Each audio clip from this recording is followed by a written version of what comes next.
Hi Space Monkeys! So we are back from E3.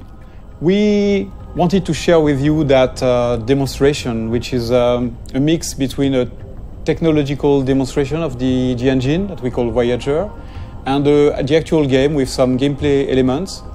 So here you can recognize the big mothership that was in the trailer. Of course, it's not the same level of quality. This is a work in progress assets. But again, we wanted to share all these materials with you.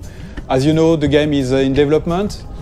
We still have a lot of things to do, but it's cool to share with you where we are on that spaceship part.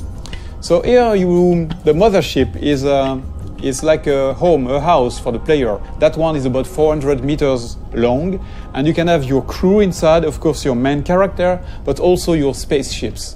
So if you start in the game without anything, and you get your first spaceships, even if then later you have a larger spaceship, you can keep the smaller one into the big mothership. That's the same thing for the crew.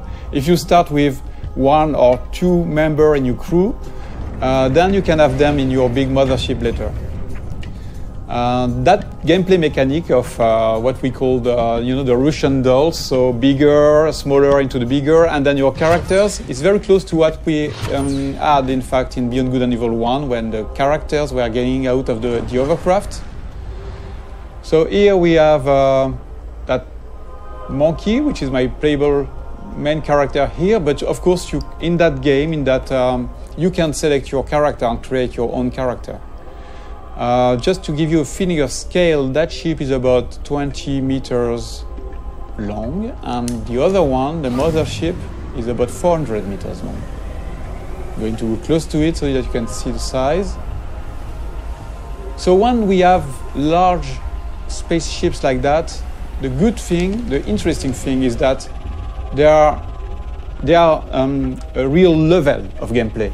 You can go inside. We have interiors for those big ingredients. So imagine I'm at the beginning of the game. I'm starting the game. I have nothing, but I am like like in Beyond Good and Evil 1, you start without anything, and you have to get some money to like level up and get your first vehicles. So imagine I'm just delivering pizzas. Here it's like a side quest or just a way among many to get some money. I'm delivering pizzas to those guys. So imagine it's not my spaceship. That's the beginning of the game, and this could be an interesting way to trigger the first ingredients of the adventure, because the spaceship is a playable interior. You can get inside, you can sell your pizza, and then instead of getting out of the ship, you could decide to explore the ship. And why not discover that there is some slavery, some human trafficking and things like that. The good thing is that in Beyond Good and Evil 2, like in the first episode, you can take pictures. So if I'm taking a picture of evidence of the things I'm seeing in the game, then I can share those pictures with the guys in the city, for example, and then I can trigger discussions with those guys based on the picture I took. So that's a very interesting mechanic that can create that feeling that you can explore everything and you can gather informations and share those informations with NPCs, but also between players.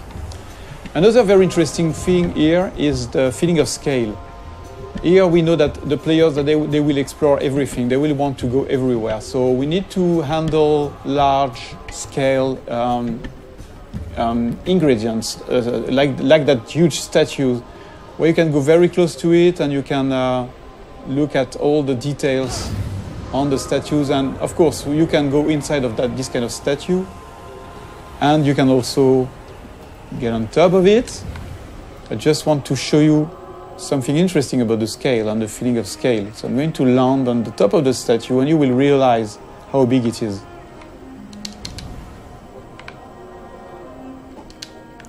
So here we have a wonderful vista, and I want to show you. So I'm going to go more in the developer edition mode, where I can move the camera very easily, and you can really notice and understand the feeling of scale when you look at that little monkey on top of the big statue. This is just a part of the head of the statue, and you're already very small. And it's very interesting to understand the scale of things. Here you see that the statue is really, really big. The statue is about 700 meters high. And the very interesting thing, again, is that, in fact, that statue, which is big, is just into a big city that is very small, in fact, compared to the continent here, the size of that big island, and which is a small part of a big planet. So you realize that you are just a little dot on that big planet, which is, in fact, just a small planet around a bigger one, which is a small dot in the big universe. So when we started that technology, we thought that we needed to handle that feeling of scale and in a realistic way. Before going into details, we wanted to make sure that the engine was capable of handling this kind of thing. When you look at this sunset, it's not exactly a sunset made by artists. It's really the combinations of physical ingredients, you know, the light that is changing depending on the atmosphere. So you can see here the different colors. And the fact that, of course, the planet is rotating around in space, around the big planet. So here I'm doing a kind of time lapse. I'm modifying the time so that you can understand better how it works. You see that everything is turning like in a real solar system. So yes, I'm increasing the speed. You see the night here with the cities. So another important thing is that you can, at any time, you can go everywhere. So if I'm going into another city, there is no loadings and things like that. Everything is seamless because it handles that big universe in a consistent way. There is no sheet or things like that. You can really appreciate the point of view wherever you are. It will be the same mechanics.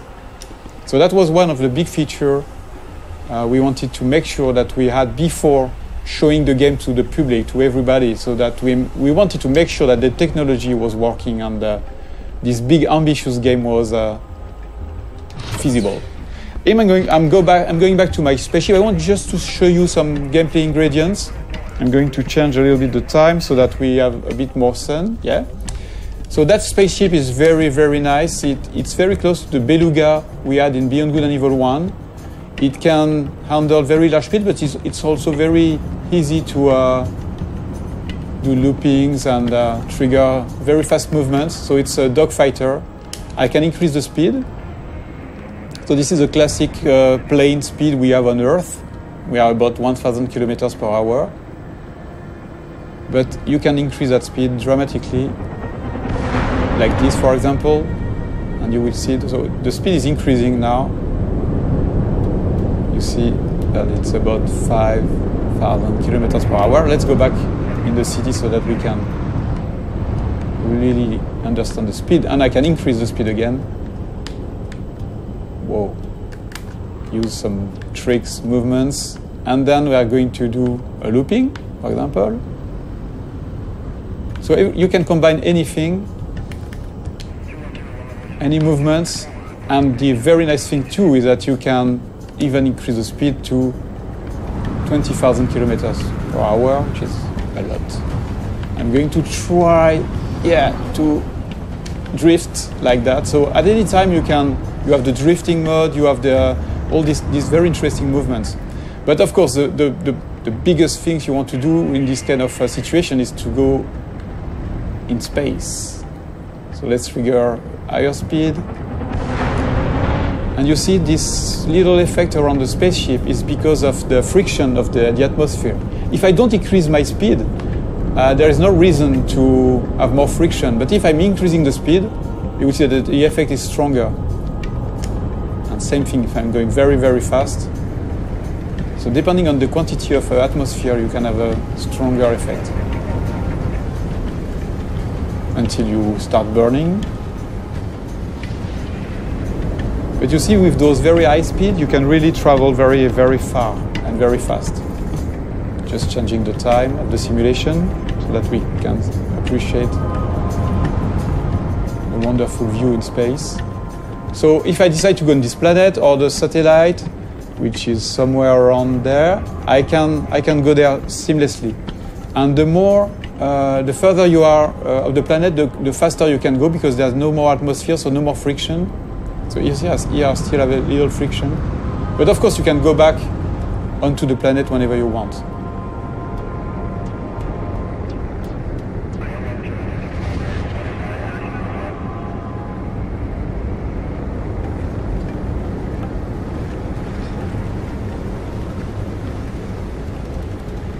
A very interesting thing too is that there's a lot of biomes on the planet, like this desert, or you have frozen lands on the planet, different cities. So we don't want empty planets. We want planets with landmarks, with places to explore. There are mountains where you have some monks living there. So they are not empty, repetitive planets. The planets we aim to work on, to make our planets with life. And the planet itself is living somehow. For example, that planet has different, I would say, big biomes.